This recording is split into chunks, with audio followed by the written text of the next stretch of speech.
मैं रियांश स्वागत करता हूं आप सभी का रियांश एमबीबीएस क्लब के अंदर। ठीक है, चलिए कल हम कार्डियोवैस्कुलर सिस्टम की एनाटॉमी पढ़ चुके थे।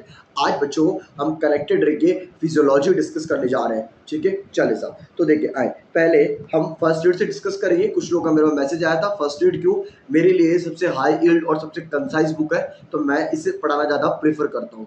ठीक है, चलिए साहब, तो देखिए बच्चों सबसे पहला हम बात करते हैं कार्डियोवैस्कुलर सिस्टम की फिजियोलॉजी के बारे में। ठीक है, तो इसमें बच्चों पहला पॉइंट दे रखा है कार्डिक आउटपुट के वेरिएबल्स। ठीक है, पहले बच्चों अपन हर एक शब्द को समझेंगे कि कार्डिक आउटपुट का मतलब क्या होता है। तो आइए बच्चों कनेक्टेड रहेंगे, कार्डिक आउटपुट का मतलब समझते हैं अपन पहले।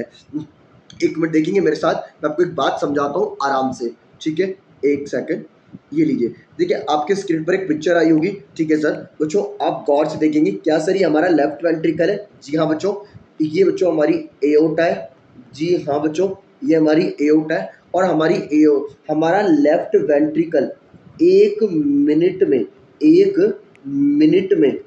कितना एक मिनट में कितना खून एओर्टा में डालता है, कितना कितना ब्लड एओर्टा में डालता है, यही क्या कहलाता है? इस कार्डिक आउटपुट कहलाता है। यानी कि बच्चों हमारा दिल एक मिनट में कितना खून एओर्टा में डालता है, यही क्या कहलाता है? कार्डिक आउटपुट कहलाता है। ठीक है, चलो साहब, अब मैं यहीं पर आपको जो एक टर्म और क्लियर करूंगा जिसका नाम होता है जो स्ट्रोक वॉल्यूम। यानी कि बच्चों आपका दिल अगर एक बार कॉन्ट्रैक्ट करता है ना, अगर आपका दिल एक बार कॉन्ट्रैक्ट करता है ना आपका लेफ्ट वेंट्रिकल, तो वो कितना खून एओर्टा में डालता है वो कहलाता है बच्चों स्ट्रोक वॉल्यूम। और बच्चों को पता होनी चाहिए जो स्ट्रोक वॉल्यूम होती है वो होती है 80 ml। यानी कि हमारा दिल, हमारा लेफ्ट वेंट्रिकल एक बार कॉन्ट्रैक्ट करने में 80 ml ब्लड एओर्टा में डाल दिया करता है। ये लीजिए सर स्ट्रोक वॉल्यूम क्लियर। ठीक है, कार्डिक, अब कार्डिक आउटपुट के लिए फॉर्मूला भी होता है, वो हम खुद बनाएंगे बच्चों। Cardiac output is equal two stroke volume into the heart rate. आपको सब पता है बच्चों, स्ट्रोक वॉल्यूम मतलब एक बीट में कितना खून एओर्टा में डाल रहा है, और हार्ट रेट मतलब एक मिनट में कितनी बार हमारा दिल कॉन्ट्रैक्ट कर रहा है। ठीक है, तो उसको अगर हम मल्टीप्लाई करेंगे तो कार्डिक आउटपुट आ जाएगा। और आपको पता होना चाहिए बच्चों, हमारा दिल एक मिनट में हमारा लेफ्ट वेंट्रिकल एक मिनट में 5 से 6 लीटर ब्लड एओर्टा में डाल दिया करता है। ठीक है, ये हमारे दोनों शब्द क्लियर होते हैं। अब आओ कार्डिक आउटपुट के वेरिएबल्स पढ़ रहे हैं बच्चों। पहला वेरिएबल यहाँ पर दे रखा है बच्चों स्ट्रोक वॉल्यूम। ठीक है, स्ट्रोक वॉल्यूम होता क्या है मैं आपको समझा चुका हूँ बच्चों। अब हम डिस्कस करेंगे, लाइन पढ़ेंगे कि वो कौन कौन लोग होते हैं जो स्ट्रोक वॉल्यूम को अफेक्ट करते हैं। बच्चों stroke volume is affected by the contractility, after load and the pre load. अच्छा समझते सर कैसे, ध्यान समझेंगे बच्चों कि अगर कॉन्ट्रैक्टिलिटी इंक्रीज होगी तो स्ट्रोक वॉल्यूम इंक्रीज होगा। अच्छा ऐसे कैसे मान लें, तो आओ एक बार देखते हैं। देखो सुनो, अगर मानो अपना लेफ्ट वेंट्रिकल 10 न्यूटन से कॉन्ट्रैक्ट करता है तो वो 80 ml खून किस में डाल रहा है, सपोज कर लो एओर्टा में। ये वैल्यू हार्ड एंड फास्ट नहीं, समझाने के लिए ले रहा हूँ। ठीक है, अब लेकिन अगर अपना वेंट्रिकल 20 न्यूटन से कॉन्ट्रैक्ट करेगा तो बताओ वो 80 ml खून डालेगा या 120 ml खून आगे डालेगा? 120 ml। यानी कि sir force of contraction increase होने से बच्चों स्ट्रोक वॉल्यूम बढ़ जाया करती है। ठीक है, चलो साहब सेकंड चीज हम ये सीखेंगे बच्चों, इंक्रीज प्रीलोड। यानी कि बच्चों प्रीलोड इंक्रीज होने के साथ भी स्ट्रोक वॉल्यूम बढ़ता है। समझते कैसे, आएंगे समझेंगे। सर प्रीलोड होता क्या है कि बच्चों प्रीलोड डिपेंड करता है एंड डायस्टोलिक वॉल्यूम पर। ठीक है, अभी एंड डायस्टोलिक वॉल्यूम क्या है कि बच्चों डायस्टोल के एंड में बच्चों कितना खून हमारे लेफ्ट वेंट्रिकल में आया, कितना खून हमारे लेफ्ट वेंट्रिकल में आया। अब बच्चों अगर जितना ज़्यादा खून लेफ्ट वेंट्रिकल में आएगा ना तो दीवारें उतनी ज़्यादा क्या होगी, स्ट्रेच होगी। और बच्चों फ्रैंक स्टॉर्लिंग भाई साहब एक बात कहते थे कि दीवारें जितनी ज़्यादा खिंचती है ना वो उतनी ही तेज़ी से कॉन्ट्रैक्ट करती है। ठीक है, तो क्या होगा अगर दीवारें अब उतनी ही तेज़ी से क्या करेगी, कॉन्ट्रैक्ट करेगी, तो स्ट्रोक वॉल्यूम, तो अगर दीवारें उतनी तेजी से कॉन्ट्रैक्ट करेगी तो बताओ ज़्यादा खून एओर्टा में जाएगा नहीं जाएगा? जाएगा। तो बच्चों स्ट्रोक वॉल्यूम इंक्रीज हो गया नहीं हो गया? हो गया। यानी कि सर प्रीलोड इंक्रीज होने के साथ साथ बच्चों स्ट्रोक वॉल्यूम भी क्या हो जाया करता है? इंक्रीज हो जाया करता है। ठीक है, चलो थर्ड पॉइंट हम सीखेंगे बच्चों, stroke volume increases with decrease after load. समझने की कोशिश करते हैं, आइए बच्चों। जो आफ्टर लोड होता है वो डिपेंड करता है बच्चों मीन आर्टीरियल प्रेशर पर। ठीक है, अब समझते हैं बातों को, ध्यान सुनिए बच्चों। एओर्टा के अंदर ये जो प्रेशर है उसको मैं अभी यहाँ पर मीन आर्टीरियल प्रेशर मान लूँ। अगर बच्चों ये प्रेशर इंक्रीज होगा तो बताना क्या हमारा लेफ्ट वेंट्रिकल आसानी से खून एओर्टा में डाल पाएगा? क्या नहीं सर, नहीं डाल पाएगा। यानी कि सर प्रेशर इंक्रीज, अगर मीन आर्टीरियल प्रेशर इंक्रीज होगा तो स्ट्रोक वॉल्यूम बच्चों क्या हो गई? कम हो जाएगी। अच्छा सर, तो ये तो हमें क्लियर हुआ। तो सर ये बात समझ में आ गई ना कि mean mean arterial pressure decrease होगा तो बच्चों स्ट्रोक वॉल्यूम क्या होगी? इंक्रीज होगी। यानी कि सर आफ्टर लोड डिक्रीज होने पर स्ट्रोक वॉल्यूम क्या होती है? इंक्रीज हुआ करती है। ठीक है, चलो साहब, तो ये तीन बातें हमने आराम से सीख ली। ठीक है, इसके लिए बच्चों यहाँ पे नेमोनिक दे रखा है एसवी, यानी कि स्ट्रोक वॉल्यूम कैप पे डिपेंड करता है। सी से कॉन्ट्रैक्टिलिटी, ए से बच्चों अपने सीखा आफ्टर लोड, और बच्चों पी से अपने सीखा बच्चों प्री लोड। ठीक है, चलो एक लाइन और बच्चों दे रखी है, बहुत बार सुनेंगे बच्चों, a feeling heart has decrease stroke volume. यानी कि बच्चों अगर हार्ट फेल हो जाएगा तो बताओ क्या वो एओर्टा में खून डाल पाएगा? नहीं डाल पाएगा। तो बच्चों स्ट्रोक वॉल्यूम क्या हो गई? डिक्रीज हो गई। ठीक है, इस तरीके से हमने ये लाइनों को अच्छी तरह सीख लिया। सेकंड वेरिएबल जो कार्डिक आउटपुट पे असर डालता है वो होता है बच्चों कॉन्ट्रैक्टिलिटी। आएंगे बच्चों, पहले हम ये सीखेंगे कि कॉन्ट्रैक्टिलिटी कब इंक्रीज होती है। कॉन्ट्रैक्टिलिटी कब इंक्रीज होती है बच्चों? कॉन्ट्रैक्टिलिटी इंक्रीज होती है जब कैटेकोल अमीन क्या करते हैं? स्टिमुलेट करते हैं किसको? बीटा 1 रिसेप्टर को। एक बार अपन इसको समझते हैं, उसके बाद मैं लाइंस पढ़ाऊंगा आपको। आएंगे बच्चों, इसके लिए अब क्या करना है अपन को, एक एक एक, एक डायग्राम आपको दिखाऊंगा, उससे मैं आपको एक्सप्लेन करूंगा। ठीक है, इधर आएंगे, एक मिनट, इधर देखिए। ठीक है सर, क्या ये अपनी कार्डिक सेल है? जी हाँ बच्चों, अपनी कार्डिक सेल है। जी हाँ सर। और जो कार्डिक सेल के ऊपर एक रिसेप्टर होता है बीटा 1 रिसेप्टर। जी हाँ सर। और बच्चों कैटेकोलमीन, जैसे कि मैं कहूँ नॉर एड्रेनलिन। जी हाँ सर। वो जब बीटा 1 रिसेप्टर से आकर बाइंड करता है तो बच्चों वो क्या करता है? कार्डिक सेल में एक एंजाइम को एक्टिवेट करता है, प्रोटीन काइनेज ए को। और बच्चों जब प्रोटीन काइनेज ए एक्टिवेट होता है तो पता है ये क्या करता है? ये सार्कोप्लाज्मिक रेटिकुलम में जो कैल्शियम एटीपेज वाला जो चैनल होता है ना उसको एक्टिवेट कर देता है। ये protein kinase A calcium ATPase को एक्टिवेट करता है सार्कोप्लाज्मिक रेटिकुलम में, जिससे क्या होता है बच्चों कि सार्कोप्लाज्मिक रेटिकुलम के अंदर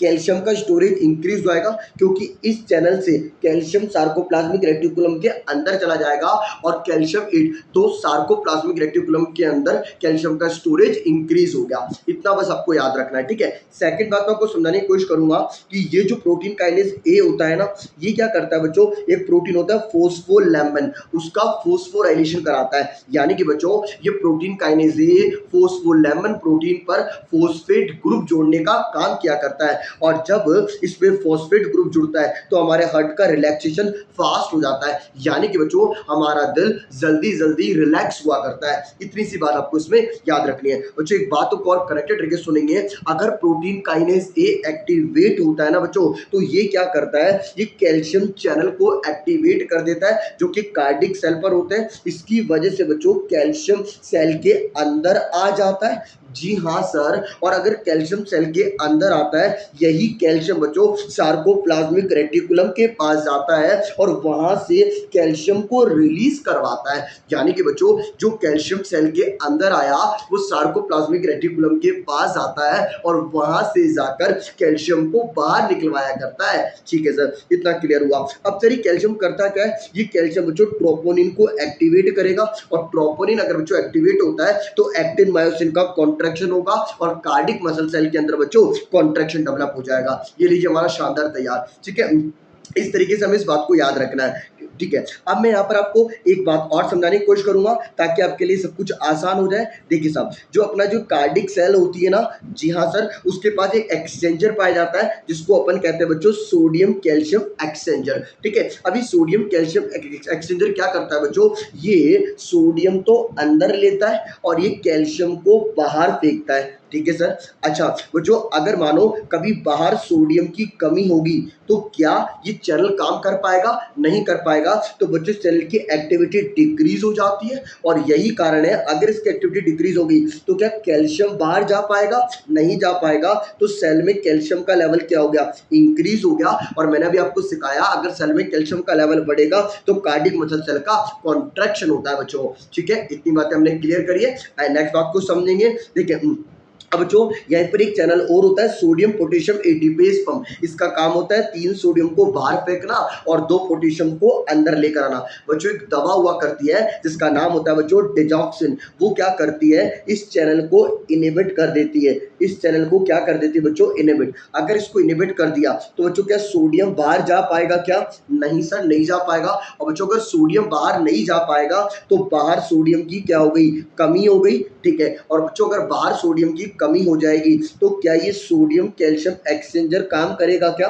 नहीं करेगा सर, क्योंकि ये तो बाहर से अंदर सोडियम डाल रहा था। तो बच्चों ये काम नहीं करेगा। तो क्या कैल्शियम बाहर आ पाएगा क्या? नहीं बाहर आ पाएगा। तो कैल्शियम का लेवल सेल में इंक्रीज हो जाएगा। यही कारण है कि डिजॉक्सिन इसी तरीके से कार्डिक सेल का कॉन्ट्रैक्शन इंक्रीज किया करता है।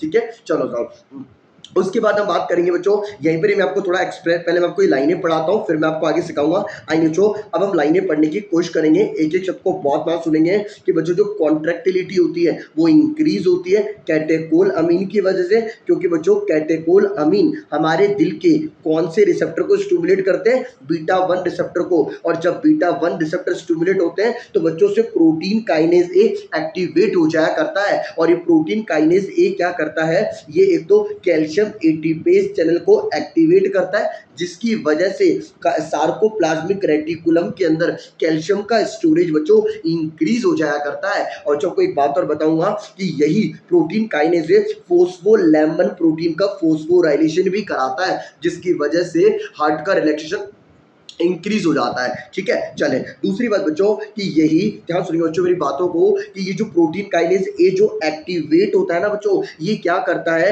ये कैल्शियम चैनल का फोस्फोराइलेशन कराता है जिसकी वजह से कार्डिक सेल में कैल्शियम की एंट्री इंक्रीज हो जाती है। और बच्चों जो ये कैल्शियम कार्डिक सेल में आता है ये सार्कोप्लाज्मिक रेटिकुलम के पास जाकर कैल्शियम को रिलीज करवाया करता है। ठीक है, इतना हमने शानदार तैयार करा।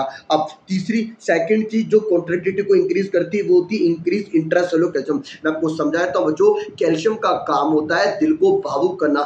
जब भी कार्डिक सेल में कैल्शियम इंक्रीज होता है तो कार्डिक मसल सेल का कॉन्ट्रैक्शन इंक्रीज होता है। ठीक है, थर्ड तीन क्या, डिक्रीज एक्स्ट्रा सेलुलर सोडियम। मैंने अभी आपको बताया अगर बाहर सोडियम आयन की कमी होगी तो जो सोडियम कैल्शियम एक्सचेंजर होता है उसकी एक्टिविटी कम हो जाएगी। और अगर उसकी एक्टिविटी कम हो गई तो कैल्शियम बाहर नहीं आएगा।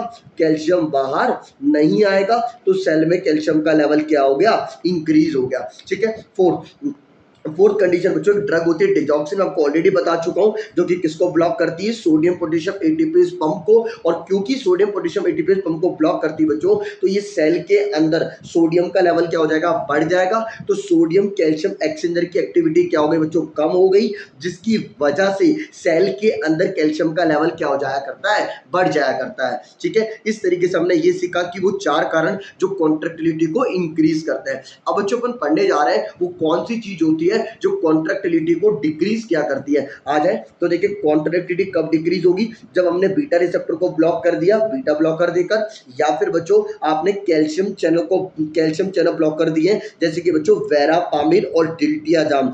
जिन चैनल से कैल्शियम अंदर आ रहा था आपने उन चैनल को ब्लॉक कर दिया तो कॉन्ट्रैक्टिलिटी कम हो जाएगी। थर्ड कंडीशन बच्चों एसिडोसिस। बच्चों एसिडोसिस में क्या होता है, ये जो H प्लस आयन होते हैं ना, ये क्या करते हैं, बीटा रिसेप्टर के एक्सप्रेशन को डिक्रीज कर दिया करते हैं, ये बीटा रिसेप्टर के एक्सप्रेशन को डिक्रीज करते हैं। यानी कि बच्चों एसिडोसिस के केस में बढ़ता हुआ H plus ion beta 1 receptor के एक्सप्रेशन को डिक्रीज कर दिया करता है। ठीक है, अब नेक्स्ट इज हाइपोक्सिया। हमें पता है सर हाइपोक्सिया अगर होगा तो हमें पता है लैक्टिक एसिड डेवलप होगा, और वही अगर लैक्टिक एसिड डेवलप हो गया तो क्या हो गया, बीटा रिसेप्टर का एक्सप्रेशन डिक्रीज हो गया and that will lead to the decrease cardiac contractility. बच्चों एक बात और सुनेंगे, हाइपरकैप्निया। हाइपरकैप्निया का मतलब बच्चों अगर CO2 का लेवल बढ़ गया, आपको पता होना चाहिए बच्चों कि जो PCO2 होती है वो डायरेक्टली प्रोपोर्शनल होती है हाइड्रोजन आयन के, तो अगर CO2 का लेवल बढ़ेगा तो H प्लस का लेवल भी इंक्रीज हो गया, इसका मतलब सर एसिडोसिस हो गया। और बच्चों एसिडोसिस के केस में कार्डियक कॉन्ट्रैक्टिलिटी क्या हुआ करती है, डिक्रीज हो जाया करती है। ठीक है, यहां तक हमने सीखा। फिर लास्ट बात बच्चों, heart failure with systolic dysfunction. मानो हार्ट फेल हो चुका है और हार्ट किस प्रकार से फेल हुआ है कि वो कॉन्ट्रैक्ट नहीं कर पा रहा, तो उस केस में कार्डियक कॉन्ट्रैक्टिलिटी क्या हो जाती है, डिक्रीज हो जाया करती है। ठीक है, हमने एक एक लाइन को बहुत ध्यान से सीख लिया है, हम आगे चल रहे हैं, आ जाए। ठीक है, थर्ड चीज जो कि कार्डियक आउटपुट पर असर डालती है वो होती है बच्चों प्रीलोड। ठीक है, मैं आपको बताया था बच्चों जो प्रीलोड होता है ना वो पता है किस पे डिपेंड करता है बच्चों, वो डिपेंड करता है एंड डायस्टोलिक वॉल्यूम पे। पहले अपन समझते हैं एंड डायस्टोलिक वॉल्यूम क्या होती है, कि बच्चों जब हमारा, पहले समझते शब्द को, जब हमारा दिल पूरी तरीके से रिलैक्स कर चुका है ना, जब डायस्टोल का एंड आ चुका है, उस दौरान हमारे दिल में कितना खून आया हुआ है। ठीक है, चलो इसको एक बार समझते हैं। देखो मैं आपको इसको दिखाता हूं, पहले अपन समझते क्या कह रहे हैं। देखो ये अपन को लेफ्ट वेंट्रिकल, एक मिनट, देखो ये अपना लेफ्ट वेंट्रिकल है। ठीक है, ये पूरी तरीके से रिलैक्स कर चुका है। अभी मान लो क्या डायस्टोल का क्या चल रहा है बच्चों, डायस्टोल का एंड चल रहा है, डायस्टोल का एंड, डायस्टोल खत्म हो चुका है। उस दौरान अपने दिल में कितना खून आया वो क्या कहलाता है, एंड डायस्टोलिक वॉल्यूम। ठीक है, अब मैंने अभी आपको सिखाया था बच्चों, जितना ज्यादा खून आएगा ना उतनी ज्यादा हमारी वेंट्रिकल की दीवारें खींचेगी, स्ट्रेच होगी। और बच्चों दीवारें जितनी ज्यादा स्ट्रेच होती है ना, दीवारें जितनी ज्यादा स्ट्रेच होती है ना, तो वो उतनी तेजी से वापस से कॉन्ट्रैक्ट करती है। ठीक है, तो प्रीलोड, अगर प्रीलोड इंक्रीज होगा तो स्ट्रोक वॉल्यूम क्या हो जाया करती है, बढ़ जाया करती है। ठीक है, इस पर भी अपन डिस्कशन भी करेंगे। इतनी बात क्लियर होगी। प्रीलोड में बेसिकली किस पे डिपेंड करता है, एंड डायस्टोलिक वॉल्यूम पे, कि डायस्टोल के अंत में अगर ज्यादा खून आएगा तो दीवारें ज्यादा चौड़ी होगी, दीवारें ज्यादा चौड़ी होगी तो तेजी से कॉन्ट्रैक्ट करेगी, तो खून एकदम से ऊपर जाएगा। ठीक है, अगर कम खून आया, दीवारें कम चौड़ी, तो धीमे धीमे बंद होगी, तो धीमे धीमे खून ऊपर जाएगा। इतनी बातें क्लियर हो गई क्या, चलो साहब तब आ जाओ। तो हमने क्या कहा कि प्रीलोड किस पे डिपेंड करता है, एंड डायस्टोलिक वॉल्यूम पे। अब बच्चों ये कहता है कि जो एंड डायस्टोलिक वॉल्यूम होती है वो किस पे डिपेंड करती है, वीनस टोन पे। आए इसको भी समझते हैं कि आपने ऐसे कैसे कह दिया कि and diastolic volume Venus tone पे डिपेंड करती है। तो एक मिनट रुकेंगे, मैं आपको समझाता हूँ, एक बात समझेंगे मेरे साथ। ठीक है, आ जाओ। अच्छा ये अभी आपको ये आईवीसी दिख रही होगी। ठीक है, तो आप एक बात सोचिए बच्चों, ये अपनी इंफीरियर वेना केवा है। ठीक है, और ये खून डालती है किसके अंदर, अपने राइट एट्रिया के अंदर। अगर बच्चों इसकी टोन इंक्रीज होगी, अगर ये तेजी से कॉन्ट्रैक्ट करेगी, तो बताओ ज्यादा खून हमारे दिल के पास आएगा नहीं आएगा, आएगा। यानी कि सर वीनस टोन जब इंक्रीज होती है तो ज्यादा खून हमारे दिल के पास आएगा, तो एंड डायस्टोलिक वॉल्यूम क्या हो गई है, इंक्रीज हो गई है। ठीक है, दूसरा एंड डायस्टोलिक वॉल्यूम डिपेंड करता है, दूसरा डायस्टोलिक वॉल्यूम डिपेंड करता है सर्कुलेटरी ब्लड वॉल्यूम पे। ऑब्वियसली बात है बच्चों, अगर हमारे सर्कुलेशन में 5 लीटर से ज्यादा खून होगा तो प्रीलोड एंड डायस्टोलिक वॉल्यूम भी क्या हो गई, 5 लीटर से ज्यादा हो जाएगी, क्योंकि जितना ज्यादा ब्लड वॉल्यूम सर्कुलेशन में घूम रहा होगा उतना ज्यादा ही तो खून हमारे दिल के पास आएगा ना। ठीक है, इसको अगर अपन समझते तो ऐसे समझते आए। देखो ये अपन ने क्या लाया, ये सर्कुलेशन लेकर आ गए। ठीक है, अब बच्चों मेरी बात को समझेंगे, जितना ज्यादा खून यहाँ घूम रहा होगा वही खून तो ले दे के हमारे दिल के पास आएगा। तो अगर सर्कुलेटरी ब्लड वॉल्यूम ज्यादा होता है बच्चों तो एंड डायस्टोलिक वॉल्यूम भी ज्यादा हो जाया करता है। ठीक है, चलिए साहब ये हमारा शानदार तैयार हुआ। अब यहाँ पर एक लाइन दे रखी है बच्चों, लाइन क्या है कि दवाइयाँ, जैसे कि हम बात करें नाइट्रोग्लिसरिन। ठीक है, जिसको अपन एंटीजी कहते हैं दवाई नाइट्रेट, इसको यूज करते हैं अपन बेसिकली एंजाइना में सबसे ज्यादा। ठीक है, ये सब क्या करती है, प्रीलोड को डिक्रीज करती है। कैसे डिक्रीज करती है मैं आपको बताता हूँ बच्चों। जो नाइट्रेट्स होती है ना, ये क्या करती है, वीनो डायलेशन कराती है, ये वेन्स को डायलेट कर देती है। और अगर वीनो डायलेशन हो गया ना तो सारा का सारा खून वेन्स में पड़ा हुआ रहेगा, तो क्या हो गया, दिल के पास खून आएगा नहीं, तो वीनस रिटर्न क्या हो गया, कम हो गया, तो एंड डायस्टोलिक वॉल्यूम भी कम हो गया। एक बार मैं आपको इसको समझाने की कोशिश करता हूँ, देखेंगे 3D में। ठीक है, चले एक मिनट रुक जाए। मैंने क्या कहा कि नाइट्रेट कैसे काम कर रहा है बेसिकली, तो आ जाओ। तो अपन एक काम करते हैं, चलें इधर देखिए मेरे साथ, एक सेकेंड, कनेक्टेड रहेंगे, अभी हम सब समझ लेंगे। देखो जो नाइट्रेट्स होते हैं ना बच्चों, वो बेसिकली क्या करते हैं, नाइट्रेट ये वेन्स को डायलेट कर देंगे। एक सेकंड, एक सेकंड, एक सेकंड। हाँ, ये जो ये नाइट्रेट है ना, नाइट्रेट क्या करते हैं, इन वेन्स को डायलेट कर देंगे।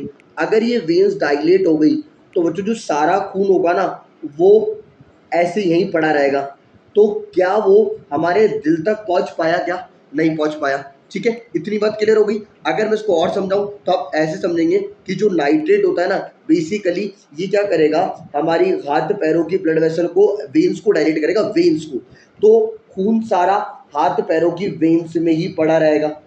तो बताएं क्या हमारे दिल के पास खून गया, क्या नहीं गया सर। तो एंड डायस्टोलिक वॉल्यूम क्या हो गई, डिक्रीज हो गई। यही बात वो लाइन कहना चाह रही है। तो ये हमारा शानदार तैयार हुआ। चलो सर, चलो उसके बाद हम बात करते हैं क्या, नेक्स्ट लाइन क्या कहती है, आफ्टर लोड को लेकर। अब समझेंगे बच्चों, जो आफ्टर लोड जो होता है, आफ्टर लोड किस पे डिपेंड करता है, मीन आर्टीरियल प्रेशर पे। ठीक है, मैं आपको थोड़ा ऐसे समझाता हूँ, एक मिनट मेरे साथ आएंगे, मैं इसको समझाता हूँ बहुत प्यारे तरीके से। एक मिनट, देखो जो अपना आफ्टर लोड होता है ना, वो मीन आर्टियल प्रेशर पर डिपेंड करता है। अभी हमारे सामने क्या, ये अपना वही लेफ्ट वेंट्रिकल और ये एओर्टा, तो सर ये आपका लेफ्ट वेंट्रिकल। अब जो मीन आर्टियल प्रेशर मतलब ये आर्टरी का प्रेशर मालूम है। अब आप एक बात बताएंगे, अगर यह प्रेशर ज्यादा होगा, अगर आर्टरी में प्रेशर ज्यादा होगा, तो क्या वेंट्रिकल आसानी से अपना खून एओर्टा में या फिर आर्टरी में दे पाएगा, नहीं दे पाएगा। यानी कि सर आफ्टर लोड अगर मीन आर्टरी प्रेशर इंक्रीज होगा तो आफ्टर लोड क्या होगा, इंक्रीज होगा। यानी कि बच्चों आफ्टर लोड किस पे डिपेंड करता है, मीन आर्टरी प्रेशर पे। इतनी बातें क्लियर है। ठीक है, अब एक बात और समझाता हूँ, क्योंकि बच्चों यह प्रेशर क्या है, ज्यादा है ना, तो हमारे हमारे मेरा लेफ्ट वेंट्रिकल तेजी से कॉन्ट्रैक्ट करता है, मेरा लेफ्ट वेंट्रिकल तेजी से कॉन्ट्रैक्ट करता है, ताकि वो खून को आगे भेज पाए, ताकि वो खून को आगे भेज पाए। यही कारण है बच्चों, आफ्टर लोड को कंपनसेट करने के लिए हमारे लेफ्ट वेंट्रिकल की दीवारें क्या हो जाया करती है, मोटी हो जाया करती है। हमारे लेफ्ट वेंट्रिकल की दीवारें क्या हो जाया करती है, मोटी हो जाया करती है। आएंगे अभी हम लाइन पढ़ेंगे, फिर हमें अच्छा याद होगा। हमने क्या बताया कि आफ्टर लोड किस पे डिपेंड करता है, मीन आर्टरी प्रेशर पे। ठीक है, अब एक लाइन बोल रखी है, लाइन सुनेंगे कि जो लेफ्ट वेंट्रिकल है ना, वो पता है इंक्रीज आफ्टर लोड को कैसे सहन करता है, कैसे कंपनसेट करता है, हाइपरट्रॉपी करके अपनी दीवारों की। यानी कि left ventricle increase after load को कैसे सहन करता है, वो अपनी वेंट्रिकल की दीवारों को मोटा कर लिया करता है। ठीक है, ठीक है, ताकि वॉल पर स्ट्रेस क्या हो जाए, कम हो जाए। ऐसा मैं नहीं कहता, इसको भी मैं एक लो से समझाऊंगा। लो सुनना कि जो वॉल पर जो तनाव होता है ना, वो डायरेक्टली प्रपोर्शनल होता है वॉल की रेडियस के, और वो इनवर्सली प्रपोर्शनल होता है वॉल की मोटाई के। ठीक है, एक बार हम इसको हिंदी में समझते हैं, कहना क्या चाह रहे हैं। देखो अपन एक काम करते हैं कि ये अपन को लेफ्ट वेंट्रिकल की वॉल्स दिख रही है। ठीक है, एक मिनट मैं आपको समझाने की कोशिश करूंगा। इस वॉल पर जो स्ट्रेस होगा ना, वो पता है डिक्रीज हो जाता है जब जब ये दीवारें क्या हो जाती है, जब ये दीवारें क्या हो जाती है, मोटी हो जाती है। ठीक है, तो अपने क्या सीखा कि अगर जब आफ्टर लोड इंक्रीज होता है तो उसको सहन करने के लिए हमारे लेफ्ट वेंट्रिकल की जो दीवारें होती है वो क्या कर लेती है, अपने आप को मोटा कर लेती हैं। तो ये लीजिए, ये हमारा एक और पॉइंट हमने यहाँ से सीखा। ठीक है, उसके बाद हम एक बात और सीखेंगे, क्या आ जाए, फिर हम लाइन पढ़ते हैं कि जो आर्टीरियल वेजोडाइलेटर्स होते हैं, वो दवाइयाँ जो कि आर्टरीज को डायलेट करा करती है, जैसे कि हाइड्रालाजीन, वो आफ्टर लोड को डिक्रीज क्या करती है। ऑब्वियसली बात है, इसको मैं समझाऊंगा, सुनना ध्यान से। अगर मानो कोई दवाई ऐसी है जो आर्टरीज को क्या कर रही है, डायलेट कर रही है, एक मिनट रुकेंगे। देखो अगर ये आर्टरीज मानो मैं इसे डायलेट कर दूं, क्या कर दूं, डायलेट कर दूं, तो इनके अंदर जो प्रेशर होगा वो मीन आर्टरियल प्रेशर क्या हो गया, डिक्रीज हो गया। और क्योंकि यही तो सिखाया कि अगर मीन आर्टरियल प्रेशर डिक्रीज हो गया, मीन आर्टरियल प्रेशर डिक्रीज हो गया तो आफ्टर लोड क्या हो गया, डिक्रीज हो गया ना। यही तो कह रहा हूं कि जो आर्टेरियल डायलेट्स होती है, वो जो दवाइयां आर्टरियोल्स को डायलेट करती है बच्चों, वो मीन आर्टरियल प्रेशर को कम किया करती है, और वो दवाइयां जो वेन्स को डायलेट करती है वो प्रीलोड को कम किया करती है। ठीक है, ये शानदार तैयार। अब आए एक बात मैं आपको समझाने की कोशिश करता हूँ, लाइन समझेंगे बच्चों। जो एस इनहिबिटर्स और जो एआरबीज होते हैं ना, वो दोनों को कम करते हैं, प्रीलोड को और आफ्टर लोड को। ऐसा क्यों बच्चों, क्योंकि वो वेन्स को भी डायलेट करते हैं, वो वेन्स को भी डायलेट करते हैं बच्चों, और वो बच्चों आर्टरीज को भी डायलेट करते हैं। किसको भी डायलेट करते हैं, आर्टरियोल्स को भी डायलेट करते हैं, इसलिए वो दोनों कम करते हैं। ठीक है, ये क्लियर हुआ। मैंने आपको सिखाया जब भी वेन डायलेट होगी बच्चों तो क्या होगा, प्रीलोड कम होगा, और जब भी आर्टरियोल्स डायलेट होंगे बच्चों तो आफ्टर लोड कम होगा। ठीक है, चलो अब एक लाइन समझेंगे बच्चों। जो लोग क्रोनिक हाइपरटेंशन के शिकार होते हैं ना, उनका मीन आर्टरियल प्रेशर लगातार बढ़ा हुआ रहता है बच्चों, तो उनके जो लेफ्ट वेंट्रिकल की दीवारें होती है ना, वो क्या हो जाती है, मोटी हो जाया करती है। मैंने भी आपको सिखाया आफ्टर लोड को कंपनसेट करने के लिए लेफ्ट वेंट्रिकल की दीवारें अपने आप को मोटा कर लिया करती हैं। ठीक है, यहाँ तक हमारा तैयार हुआ। लास्ट कार्डिक आउटपुट वेरिएबल अब पढ़ने जा रहे हैं, कार्डिक ऑक्सीजन डिमांड, हमारे दिल की ऑक्सीजन की जरूरत बच्चों। मैं समझाने की कोशिश करूंगा बच्चों। जो मायोकार्डियल, देखो ये CARDC अपन निमोनिक से याद करेंगे इसको, मायोकार्डियल, मायोकार्डियम की जो ऑक्सीजन डिमांड होती है ना, पता है कब इंक्रीज होती है, सी से बच्चों, इंक्रीज कॉन्ट्रैक्टिलिटी। जब दिल तेजी से कॉन्ट्रैक्ट करता है तो उसको ऑक्सीजन ज्यादा चाहिए होती है। ठीक है, इंक्रीज आफ्टर लोड, आपको पता है बच्चों, मैंने आपको बताया था, अगर आफ्टर लोड, अगर आर्टरी, देखो यहाँ पर भी इस लॉजिक को समझना ध्यान से। क्या ये क्यों कह रहा हूं, अगर अगर बच्चों या मीन आर्टेरियल प्रेशर क्या हो गया, इंक्रीज हो गया, ठीक है, आफ्टर लोड इंक्रीज होने से, हाँ, तो हमारे दिल को तेजी से कॉन्ट्रैक्ट करना पड़ेगा वेंट्रिकल को, ताकि वो खून किस में डाल पाए, एओर्टा में। और अगर वो तेजी से कॉन्ट्रैक्ट करेगा तो उसकी ऑक्सीजन की डिमांड क्या हो गई है, बढ़ जाएगी। तो ये लीजिए, हमने दूसरा पॉइंट सीखा बच्चों। तीसरी पॉइंट, इंक्रीज हार्ट रेट, जब हमारा दिल तेजी से धड़क रहा है, धक धक धक धक धक धक, तो उसको ज्यादा ऑक्सीजन की जरूरत चाहिए होती है। चौथी बात आपको ध्यान समझना होगा, increase diameter of the ventricle, जब वेंट्रिकल का डायमीटर, समझना बताने की कोशिश करता हूँ। अभी मैंने आपको एक फॉर्मूला पढ़ाया था कि वॉल पर जो तनाव होता है ना, जो वेंट्रिकल की दीवार पर जो तनाव होगा वो डायरेक्टली डिपेंड करता है रेडियस पे। अच्छा, कहना क्या चाह रहे हो, अगर एक वेंट्रिकल इतना है, इसमें स्ट्रेस है S1, और अगर एक वेंट्रिकल की रेडियस इंक्रीज होगी तो इसमें स्ट्रेस है S2, तो S2 ज्यादा होगा S1 के कंपेयर में। तो जब भी वेंट्रिकल का डायमीटर इंक्रीज होता है तो वेंट्रिकल की दीवारों पर तनाव क्या हो जाता है, बढ़ जाता है, तो उसकी ऑक्सीजन की जरूरत भी क्या हो जाया करती है, बढ़ जाया करती है बच्चों। तो ये भी हमने अच्छी तरीके से क्या कर लिया, सीख लिया। ठीक है, ये बात आपको याद रखनी है। ये फॉर्मूला आपको थोड़ा सा याद रहना चाहिए कि जो वेंट्रिकल की दीवार पर जो तनाव होता है वो रेडियस पे तो डायरेक्टली प्रोपोर्शनल होता है, और वो वॉल की मोटाई पर बच्चों इनवर्सली प्रोपोर्शनल होता है। ठीक है, चलो साहब, इसको मैं अगर आपको थोड़ा सा बता दूं तो एक मिनट रुकेंगे, मैं इसको थोड़ा एक्सप्लेन कर देता हूँ, थोड़ा ज़्यादा क्लियर हो जाए ना, मैं चाह रहा हूँ। तो एक मिनट रुके, तो मैं आपको एक बात बताने की कोशिश करता हूँ, वेट फॉर 2 सेकेंड, एक सेकेंड रुकेंगे। हम इसको क्या करते हैं, ऐसे काटते हैं, एक सेकेंड। देखिए, एक बात समझना, यहाँ पर आपको ये लेफ्ट वेंट्रिकल दिख रहा होगा। ठीक है, अब मैं आपको एक बात बताता हूँ, क्या बताता हूँ, सुना ध्यान से। ये मैंने ऊपर से काट दिया हमारे हार्ट को। ठीक है, तो ये लेफ्ट वेंट्रिकल की दीवार है, ये लेफ्ट वेंट्रिकल की दीवार है। अब ये जितनी ज़्यादा मोटी होगी ना, अगर ये मोटी होगी तो इस पे स्ट्रेस जो होता है ना बच्चों, वो क्या हो जाता है, कम होता है, स्ट्रेस क्या हो जाता है, कम हो जाता है। लेकिन अगर लेफ्ट वेंट्रिकल की रेडियस इंक्रीज हो रही है, क्या इंक्रीज हो रही है, रेडियस इंक्रीज हो रही है, तो उसकी दीवार पर जो स्ट्रेस होगा ना बेटा, वो इंक्रीज हो जाएगा। ये लॉजिक आपको थोड़े से याद रखना है। ठीक है।